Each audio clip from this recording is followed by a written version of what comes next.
Bapak Ibu Saudara-saudara, saya pernah mengalami mujizat Tuhan. Ya, kita tahu saya pernah hampir mati, hampir lewat gitu ya. Jadi mujizat yang saya alami adalah mujizat kesembuhan. Saya tidak tahu saya mau mati. Yang paling cemas itu dokter dan yang merawat saya gitu ya. Tapi ternyata mereka bilang luar biasa, Bapak masih bisa bertahan. Yang saya tahu adalah saya butuh napas waktu itu.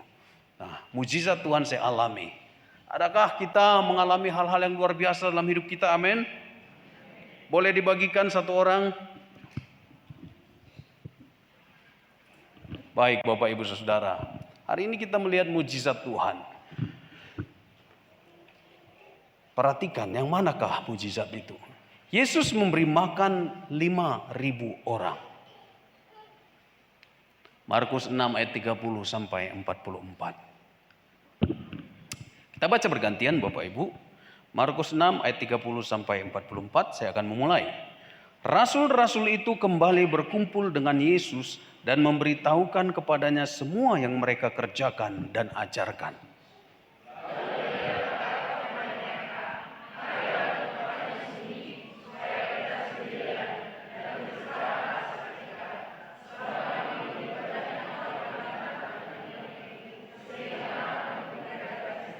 Lalu berangkatlah mereka dengan perahu, menyendiri ke tempat terpencil.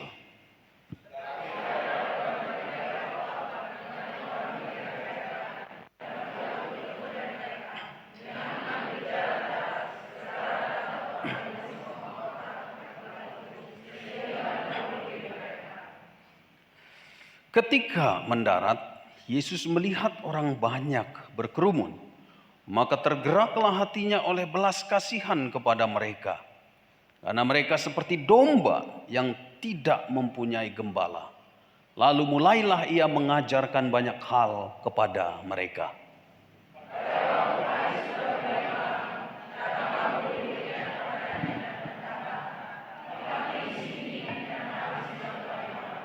Suruhlah mereka pergi ke kampung-kampung dan desa-desa sekitar sini, supaya mereka dapat membeli makanan bagi diri mereka.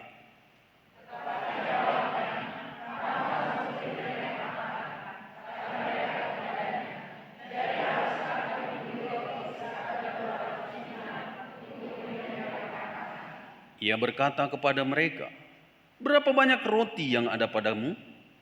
Cobalah periksa." Sesudah mengetahuinya mereka berkata, 5 roti dan 2 ikan.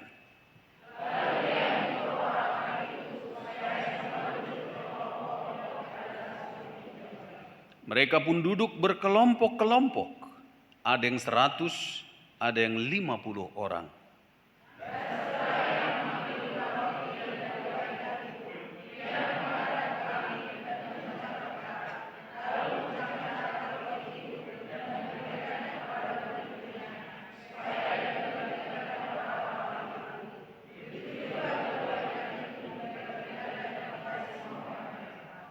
Lalu mereka semuanya makan sampai kenyang.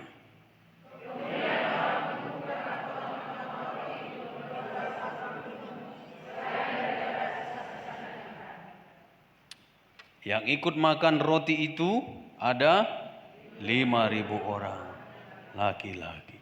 Tuhan selalu menolongku, selalu menjagaku, sehelai di rambutku tak akan terjatuh tanpa seizinmu. Tuhan selalu menolongku, selalu menjagaku. Ia mengenyangkanku dan peliharaku seumur hidupku. Bapak Ibu, ada mujizat. Kalau saya boleh tahu, mujizat apakah? Bisa ya? Mujizat apakah yang bisa kita lihat? Next. Oke. Mujizat apa Bapak Ibu? Sebutkan mujizat di dalam cerita ini. Nang, saya udah lama nggak ngobrol sama Nang ini. Apa mujizatnya? Mujizat bagi keluarga kami, Bapak bisa sembuh dari sakitnya. Oh, mana sekarang Bapak, Nang? Ada di belakangnya. Ada Amang. Iya. Puji Tuhan. Oke, makasih ya. Luar biasa, Nang. Nang, apa kabar Amang di Kalimantan ya? Puji Tuhan, selama ini mau selesai 1 tahun, Pak Sinurat sehat aja. Begitu juga yang di satuan mereka sangat bermanfaat bagi masyarakat sana di dalam pelayanan masyarakat. Sudah balik Amang? Bulan 9. Oh, bulan 9 bentar lagi ya. Itu mujizat. Oke, terima kasih. Ya, tepuk tangan dulu untuk kebaikan Tuhan. Kebaikan Tuhan ya. Tapi Bapak Ibu saudara-saudara, mujizat dalam kisah ini apakah? Tulang togu. Gimana, Bang? Mujizat dalam bacaan kita tadi. Oh, mujizat dalam bacaan yang di depan. Kita harus percaya apa yang diberikan oleh Allah Bapa Yesus Kristus ya. Baik. Kan ada mujizat tuh, makasih Bang ya. Ada mujizat tuh dalam cerita itu. Boleh disebutkan lagi Pak? Iya, kalau secara manusia 2 ikan dan 5 roti itu hanya cukup untuk paling banyak 1 keluarga. Itu dimakan 5.000 orang laki-laki udah cukup, itu mujizat dari Tuhan. Terima kasih. Tepuk tangan untuk bapak-bapak tadi dan ibu-ibu. Ada mujizat. Oke. 5 roti, 5 ketul roti, 2 ekor ikan cukup dimakan 5.000 laki-laki saja, disebutkan 5.000. Berarti ada anak-anak dong, ada perempuan dong, karena orang Yahudi suka hitungnya laki-laki gitu ya. Berarti hampir 10.000. Inilah mujizat terhebat. Tidak hanya 5 roti 2 ekor ikan cukup dimakan. Tetapi ada mujizat yang juga hebat yang mendahului. 5.000-an orang lapar ikut Tuhan. Bapak Ibu ada di sini yang masih lapar? Ya, Mang?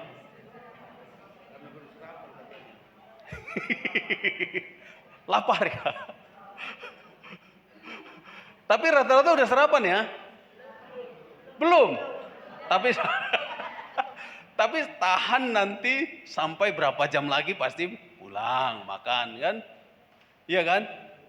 Tapi Bapak Ibu Saudara-saudara ini loh. Orang lapar ikut Tuhan 5.000-an orang lebih. Bapak Ibu Saudara-saudara, saya mau katakan ketika ada penangkapan penjahat, perampok, ketika ditanya, kenapa Bapak merampok? Apa jawabnya? Karena lapar. Kenapa Bapak membunuh? Sadis sekali, memutilasi lagi. Kenapa? Lapar Pak. Kenapa Bapak mencuri yang bukan milik Bapak? Jawabannya, lapar Pak.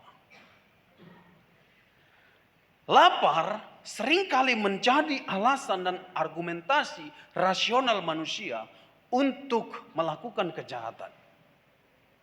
Tetapi lapar juga sering sekali menjadi alasan rasional manusia termasuk anak-anak Tuhan untuk pending dulu ikut Tuhan. Lapar. Gak usah banyak khotbah pendeta. Anakku lapar katanya. Gak usah banyak cerita Pak Pendeta. Anomai. Simpan majoi. Simpan dulu itu. Male anakku. Lapar anakku. Maka ada teolog berkata, Allah adalah nasi katanya. Maka orang tertentu di Kalimantan sana saya dapat cerita. Mereka bilang apa? Sudahlah orang Kristen pendeta datang bawa firman. Agama sebelah datang bawa makanan. Tantangan penginjilan. Nah, ibu bapak saudara-saudara, lapar sering sekali menjadi alasan untuk tidak ikut Tuhan. Aku tunggu dulu, aku kerjakan dulu kebunku, ini krusial sekali. Nantilah itu ke gereja minggu depan ada lagi. Tapi kebunku ini masa trek, aku harus pikirkan. Maka aku akan pending dulu. Aku akan mengejar usahaku, kalau tidak aku kejar, maka kapan lagi? Nanti ke gereja juga bisa, masih ada cell group, masih ada kelas meeting. Lapar. Bahkan itu turunan-turunan lapar, oh tunggu dulu tokoku dan lain sebagainya. Ini soal makan pendeta. Bapak ibu saudara-saudara, maka saya memandang 5.000-an orang lapar ikut Tuhan sebagai mujizat pertama dari 5 roti dan 2 ekor ikan. Bagaimana orang lapar bisa tetap komitmen ikut Tuhan itu loh. Kalau ada orang Kristen masih banyak depositonya, masih banyak hartanya, masih tebal dompetnya, tetapi selalu beralasan, gak bisa Pak Pendeta, tunggu dulu Pak Pendeta. Itu tidak mengalami mujizat, bukan? Nah ibu bapak saudara-saudara, para murid di tengah-tengah kelaparan itu mengalami perintah. Mereka disuruh Tuhan menyervis yang baku bahasanya. Memberi makan 5.000-an lebih orang kelaparan. Dalam tempo hitungan jam, Yesus bilang, kasih makan. Mereka lapar guru, mereka kelaparan. Yesus bilang, kasih makan. Siapa yang baru menikahkan anak? Amang Simbolon pakarnya pesta juga. Kalau untuk pesta mang biaya makan berapa mang kira-kira? Lumayan. 27.000 per porsi. Kali.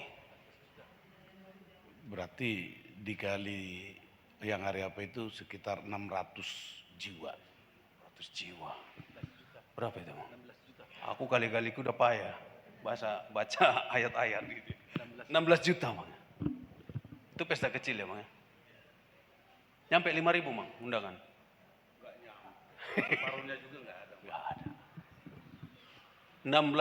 27.000 ya? Kali 5.000 berapa mang?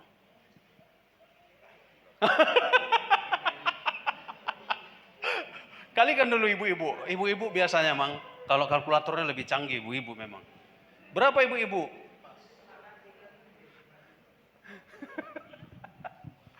Bapak ibu saudara-saudara, Yesus bilang, Yesus sedang mentraining para muridnya. Ada masalah Pak Guru. Apa masalahnya? Cukuplah dengar firman mereka. Kenapa? Mereka udah capek, udah letih, udah lesu. Mereka lapar. Ya kasih makanlah. Next. Pijit sekali-sekali aja ya. Oke, next. Next. Gambaran kondisinya susah ya. Melayani orang lapar, padahal mereka pun sedang lapar. Ini kesulitan pertama. Melayani orang lapar, mereka pun lapar. Alkitab mencatat, mereka tidak punya waktu untuk makan. Jadi mereka pun lapar. Orang lapar diperhadapkan pada orang lapar. Bisa-bisa marsial langan. Itu Bapak Ibu ya. Boro-boro ngurusi gereja. Rumah tanggaku aja belum kurus katanya. Boro-boro kasih persembahan. Anakku aja masih sekolah. Masih kurang. Dan seterusnya. Boro-boro ngurusi orang lain. Diriku aja belum kuurusi. Bapak Ibu Saudara-saudara, ini menarik sekali prinsipnya. Implikasinya sangat luas terhadap praktek dan kerohanian kita. Yesus suruh murid melayani orang lapar, padahal murid pun lapar. Logikanya harusnya Yesus kasih kenyang dulu murid, baru orang kenyang ini melayani orang lapar. Betul ya Bapak Ibu ya? Tetapi Yesus enggak kasih. Next. Sudah malam, bagaimana mau cari makanan? Next. Tempatnya terpencil, bagaimana cari warung? Kalaupun ada warung, apakah masih ada 2 bungkus mie instan? Next. Pembiayaannya disebutkan tadi 200 dinar, gaji 200 hari kerja. Karena 1 dinar itu adalah 1 hari kerja upah. Jadi kalau saya ibaratkan ini sekitar 6,5 bulan bekerja, harus menanggung mereka yang lapar 5.000 orang, belum laki-laki, anak-anak dan perempuan 10.000, berarti 1 tahun 1 bulan.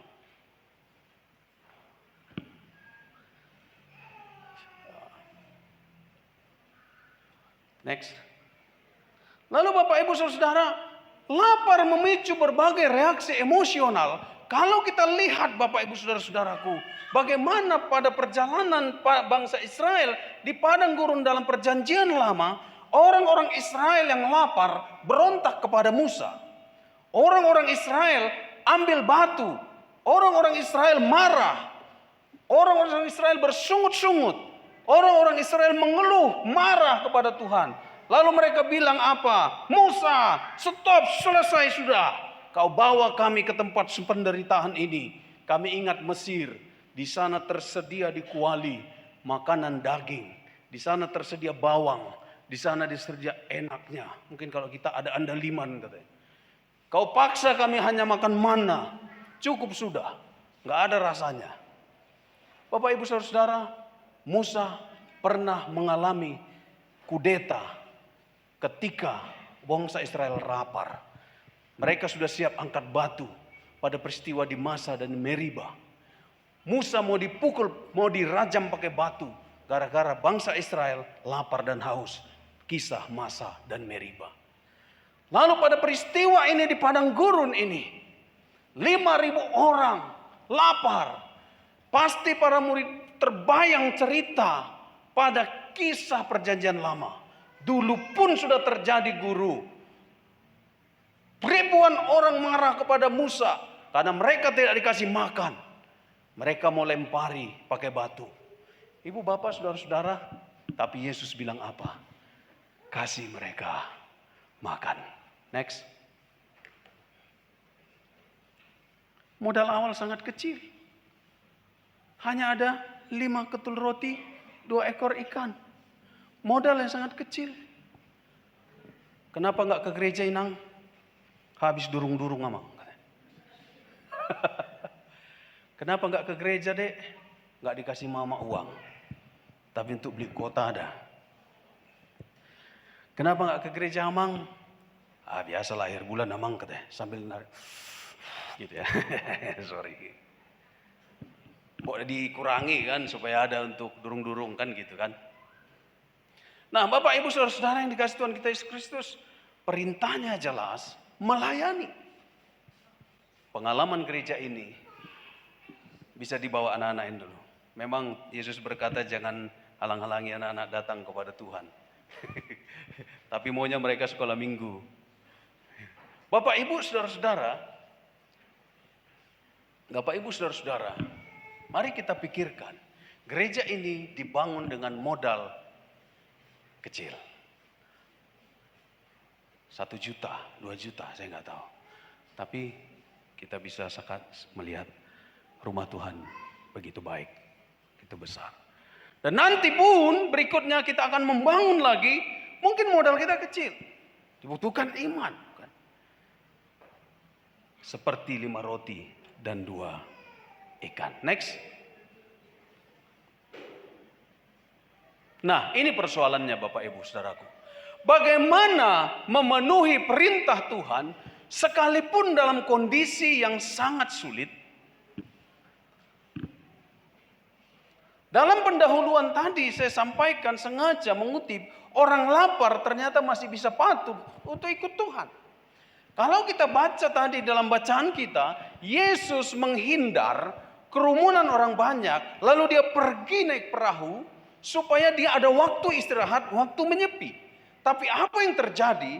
Orang-orang justru mengejar dia, tidak menyeberangi danau, tetapi mereka lewat jalan darat.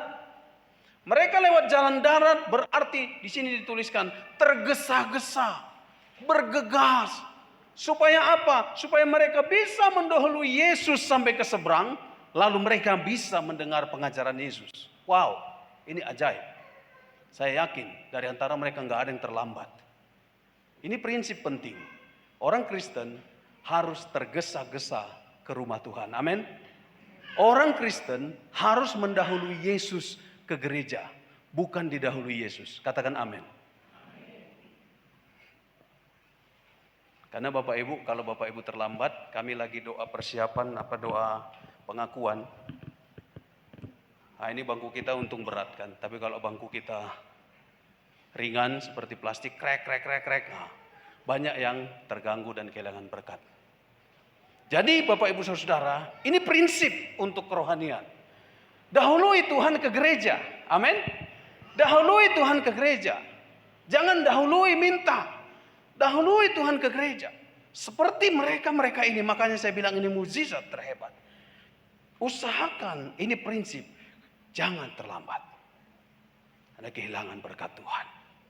Ya kecuali memang ada insiden di jalan, namanya kita berusaha tetap, kadang ada kendala. Tapi ini prinsip. Ini prinsip. Ya. Saya membayangkan, kami pernah digituin sama pendeta Korea. Kalian datang, Yesus sudah lama nunggu katanya. Kita datang ke gereja. Ya, mahasiswa, Tuhan Yesus sudah lama tunggu. Kamu biarkan Yesus tunggu-tunggu terus. Bapak Ibu Saudara-saudara, jangan terlambat. Kalau kita mau siap menerima berkat Tuhan.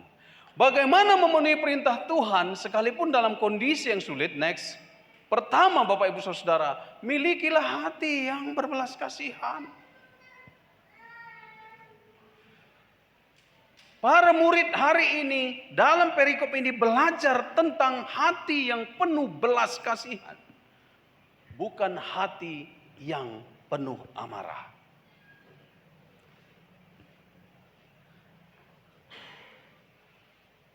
Mengalami situasi sulit, mengalami situasi rumit, menghadapi orang-orang sulit, menghadapi orang-orang rumit, saudara akan stres, saudara akan kapok gitu ya, saudara akan mundur, saudara akan untuk apa lagi gitu.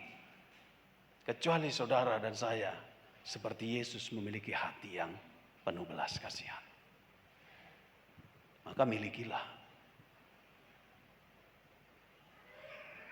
Semua kita ingin belas kasihan Tuhan kan? Amin. Semua kita berdoa ingin mendapat belas kasihan Tuhan. Tetapi Bapak Ibu Saudara-saudara, apakah kita hanya mengharapkan belas kasihan Tuhan? Apakah kita hanya mau mengharapkan belas kasihan Tuhan? Apakah kita tidak belajar bagaimana sih menjadi orang penuh belas kasihan Tuhan? Ini poin penting Bapak Ibu. Saya pun mengharapkan belas kasihan Tuhan. Kalau bisa Tuhan, kasihanlah Tuhan. Berikan anakku lulus di sebuah universitas yang baik. Kalau bisa aku berdoa, belas kasihanlah Tuhan. Kirimlah donatur yang kaya-kaya itu. 4 miliar aja untuk bangun gereja ini. Kalau saya lihat ada kisah dia apa itu. Sampai Justin Bieber pun diundangnya kan. Untuk nikah anaknya, borunya. Berapa miliar itu? Untuk bayar Justin Bieber aja. 10 miliar. 10 miliar. Lebih ya? 100 berapa? Pokoknya 10. Pokoknya banyak lah. Gitu ya. Dan istri saya ngomel kan, sampai berapa kali bilang, tengok ini Pak, tengok ini Pak. Pak, tengok dulu ini. Katanya. Dia lebih mewah daripada menantunya. Katanya. Kenapa? Bajunya aja pakai emas katanya. Bajunya terbuat dari emas katanya. Orang terkaya di India itu. Hah? Saya bilang, biarinlah saya bilang. Lalu istri saya menghayal. Coba dikasihnya ke kita 4 miliar aja ya. Untuk bangun gereja ini. Daripada ngundang Justin Bieber katanya. kan dia dapat pahala katanya. Nah, itu kan menurutmu, menurut kita. Nah, itu penting bagi dia gitu ya. Bapak Ibu Saudara, milikilah belas kasihan Tuhan. Orang yang nggak memiliki belas kasihan Tuhan ditunjukkan pada reaksi para murid awal. Mereka bilang apa? Ngapain pun ikut banyak-banyak ini. Suruh aja ke tetangga sana, suruh aja ke desa sebelah, suruh aja ke kampung sebelah, suruh mereka cari makan sendiri. Itulah hati yang nggak berbelas kasihan. Gak peduli dengan penderitaan orang. Biar aja orang ngurus, kita banyak urusan kita gitu ya. Lebih parah lagi anaknya nakal. Sudahlah, nggak sanggup lagi kita ngurus itu, biarkan. Di mana hati belas kasihan kita?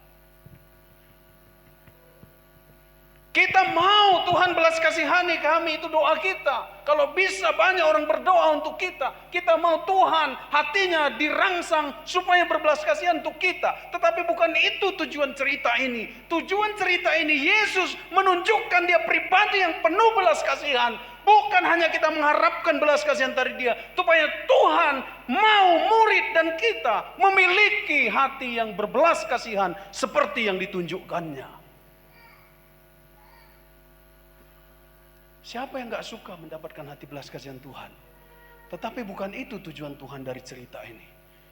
Tuhan mau saya dan Bapak Ibu Saudara-saudara memiliki, katakan sama-sama, hati yang berbelas kasihan.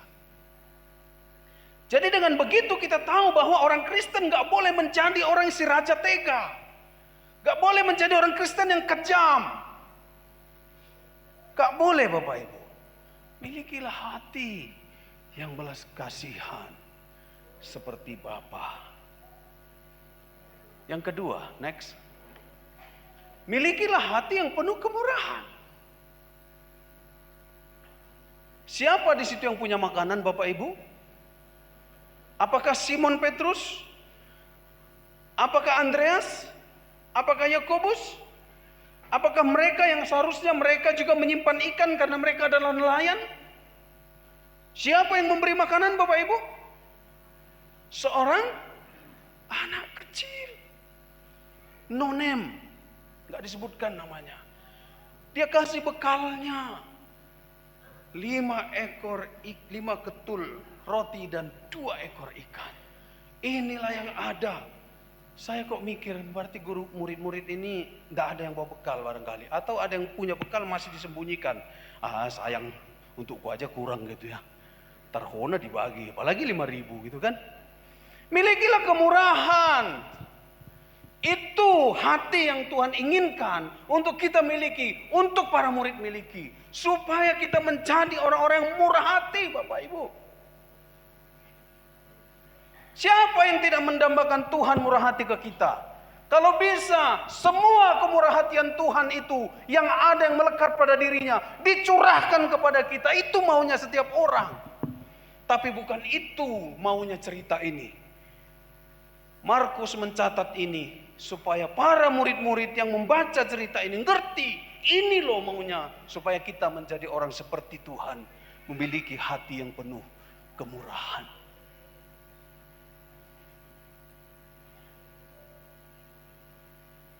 Next.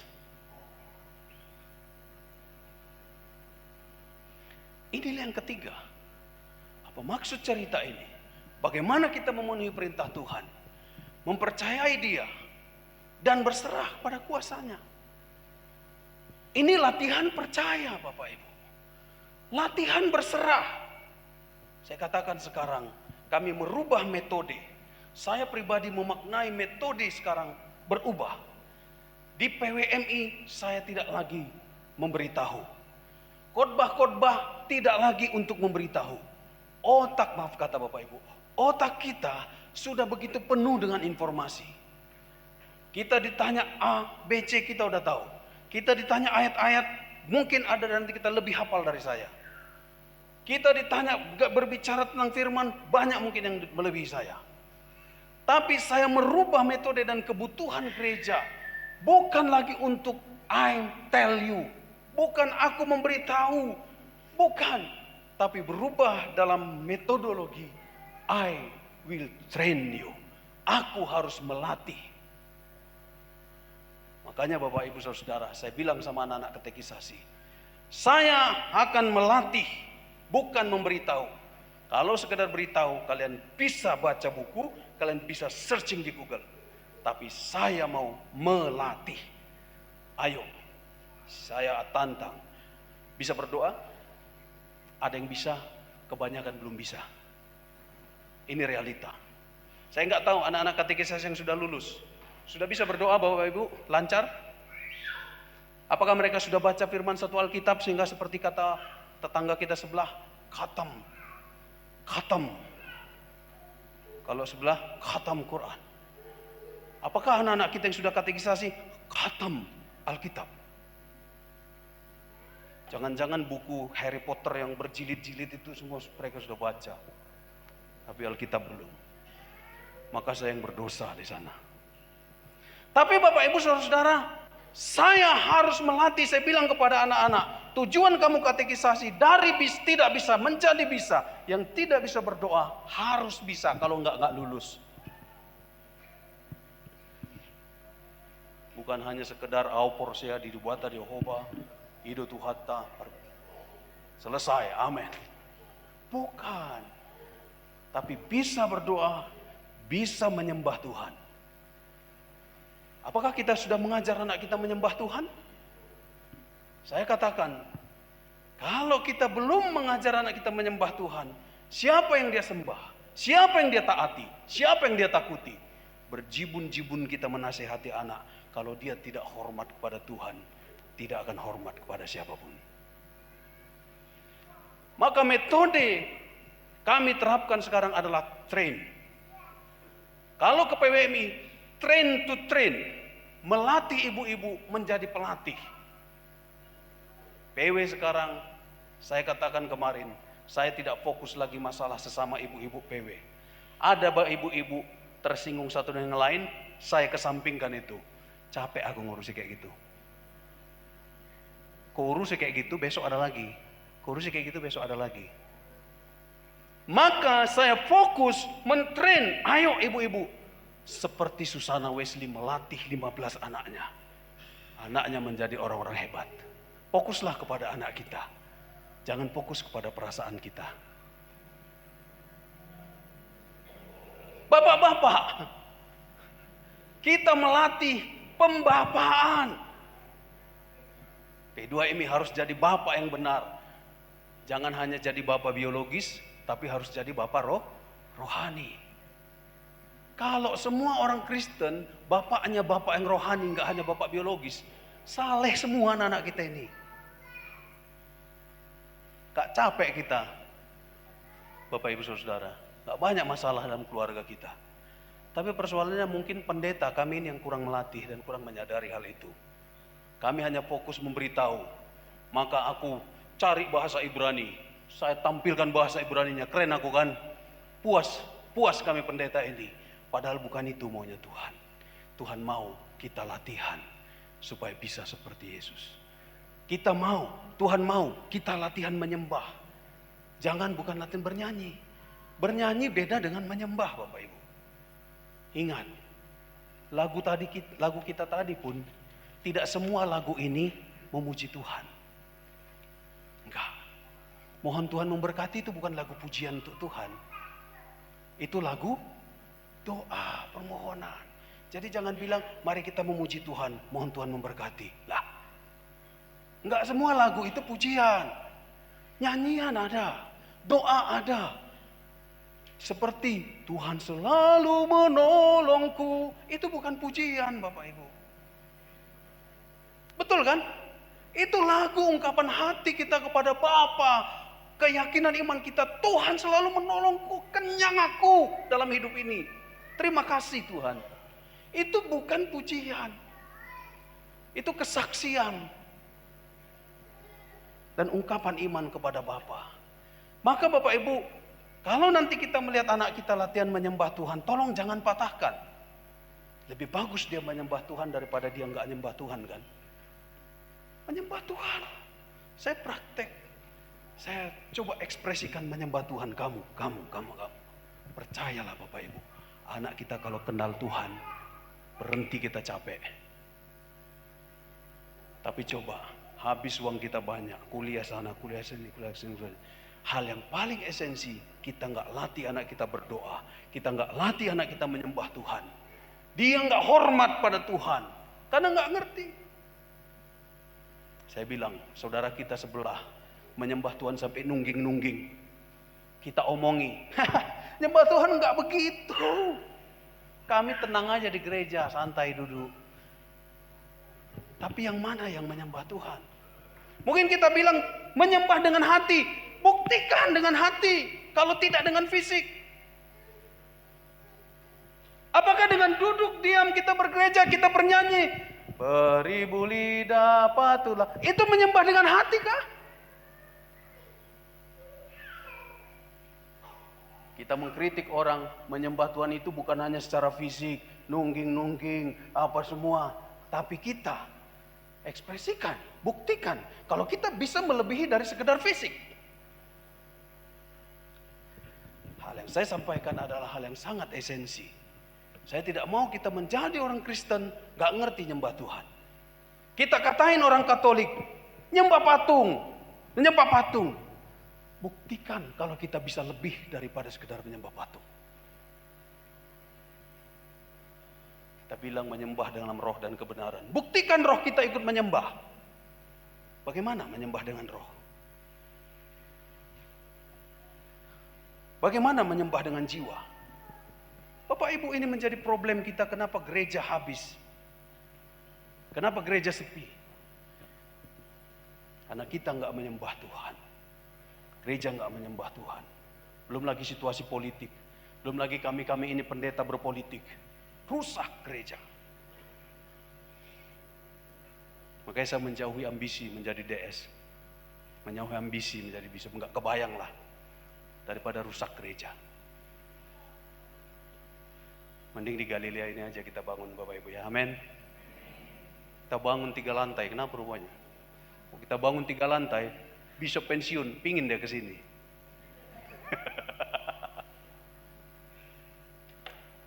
Itu sanda gurau ya Bapak Ibu. Saya hanya meluruskan. Ayo kita menyembah Tuhan. Ayo kita mengerti supaya kita taat. Percayailah Tuhan dengan sungguh-sungguh. Jangan hanya melihat masalah hidup kita. Serahkanlah 5 roti dan 2 ekor ikan itu. Yang mustahil itu serahkan kepada Tuhan. Tuhan akan ubahkan. Apa yang tidak mungkin bagi Tuhan? Semua mungkin, bukan? Bapak Ibu Saudara, mari kita baca 1 Korintus 10. Inilah bangsa Israel di padang gurun yang menentang Tuhan, tidak patuh kepada Tuhan, melawan Tuhan. Apa yang terjadi pada mereka? 1 Korintus 10 ayat 1 sampai ayat yang ke-10. Kita baca di depan. 1, 2, 3. Aku mau supaya kamu mengetahui saudara-saudara bahwa nenek moyang kita semua berada di bawah perlindungan awan dan bahwa mereka semua telah melintasi laut untuk menjadi pengikut Musa. Mereka semua telah dibaptis dalam awan dalam laut. Mereka semua makan rohani yang sama dan mereka semua minum minuman rohani yang sama, sebab mereka minum dari batu karang rohani yang mengikuti mereka. Dan batu karang itu ialah Kristus. Tetapi sesungguh pun demikian, Allah tidak berkenan kepada bagian yang terbesar dari mereka, karena mereka ditewaskan di padang gurun.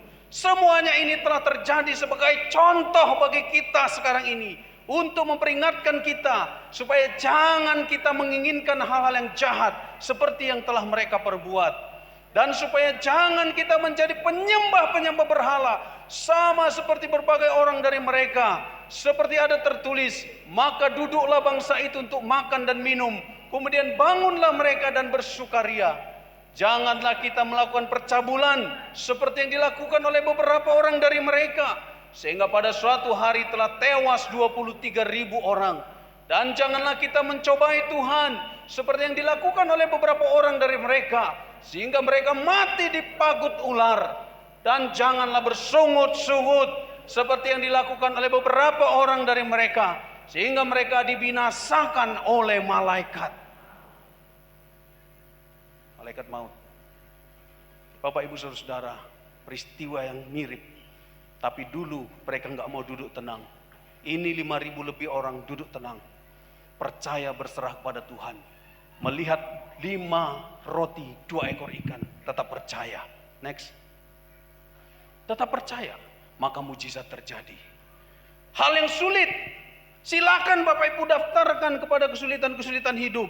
Semua kita punya kesulitan hidup. Siapa dari antara kita nggak punya kesulitan hidup? Tapi kalau kita hanya berorientasi pada kesulitan hidup, iman kita tidak akan pernah bertumbuh. Cobalah melangkah dalam iman. 5 roti dan 2 ekor ikan. Next. Roti adalah gambaran Yesus. Dia adalah kehidupan. Next. Ikan adalah lambang misi. Ingat, Yunus dimakan ikan. Baru dia bertobat. Ingat, para murid adalah para nelayan. Ikan dalam bahasa Yunaninya adalah iktus. Singkatan Yesus Kristus Theos Hulios Soter. Yesus Kristus Putra Allah, Sang Penyelamat. Orang dulu takut disebut Kristen. Ketemu di pasar gambar ikan di tanah, oh, orang Kristen. Karena dia iktus. Yesus Kristus Theos Hulios Soter. Yesus Kristus Putra Allah, satu iman kita, aman. Karena dulu kalau nggak satu iman ditangkap, dianiaya. Bapak Ibu Saudara, ada Tuhan, ada misi. Ada Tuhan, ada misi. Kenapa enggak hanya 5 roti saja? Kenapa harus ada embel-embel 2 ekor ikan?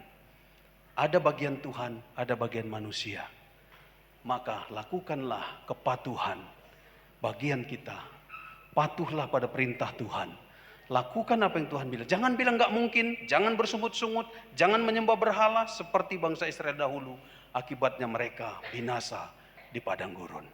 Saya berdoa kiranya kita tetap patuh dalam ketaatan meski di situasi sulit, bahkan situasi yang tidak mungkin. Tuhan Yesus memberkati.